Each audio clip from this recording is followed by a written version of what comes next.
कभी कभी जिंदगी का सबसे बड़ा सबक हमें वहां से मिलता है जहां हम देखने की भी उम्मीद नहीं करते।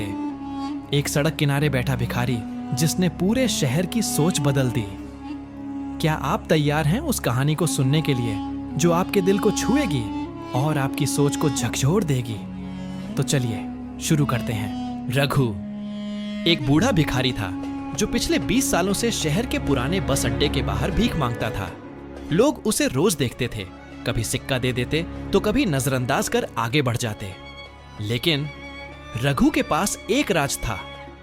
हर रात जब अड्डा खाली हो जाता, रघु सड़क के कूड़ेदानों से किताबें चुनता था। फटी पुरानी अधूरी किताबें, लेकिन उसके लिए वही उसकी दुनिया थी। उसने कभी स्कूल नहीं देखा था, पर उन किताबों से पढ़ना खुद ही सीख लिया था। रघु का सपना था, अगर मैं पढ़ सकता हूं तो बाकी बच्चे क्यों नहीं। लेकिन उसके पास न पैसा था न कोई सहारा। फिर उसने एक अनोखा तरीका निकाला। रघु ने कूड़े में मिली पुरानी किताबों को साफ करके बस अड्डे के एक कोने में सजाना शुरू किया। शुरुआत में लोग हंसे, भिखारी ने लाइब्रेरी खोल ली है। लेकिन फिर एक दिन एक बच्चा आया। उसके पिता बस ड्राइवर थे। बच्चा वहां किताबें उलटने लगा। रघु ने उसे पढ़ने में मदद की। धीरे धीरे और बच्चे आने लगे। रघु ने बस स्टैंड को अपनी लाइब्रेरी में बदल दिया। फिर एक युवा पत्रकार सोनाली वहां आई। उसने इस कहानी को अखबार में छापा, भिखारी रघु की सड़क किनारे लाइब्रेरी। अगले दिन पूरा शहर हैरान था। लोग मदद करने आने लगे, किताबें देने, बेंच लगाने, यहां तक कि एक एनजीओ ने रघु के लिए छोटा सा शेड भी बनवा दिया। रघु की लाइब्रेरी में अब 500 से ज्यादा किताबें थीं।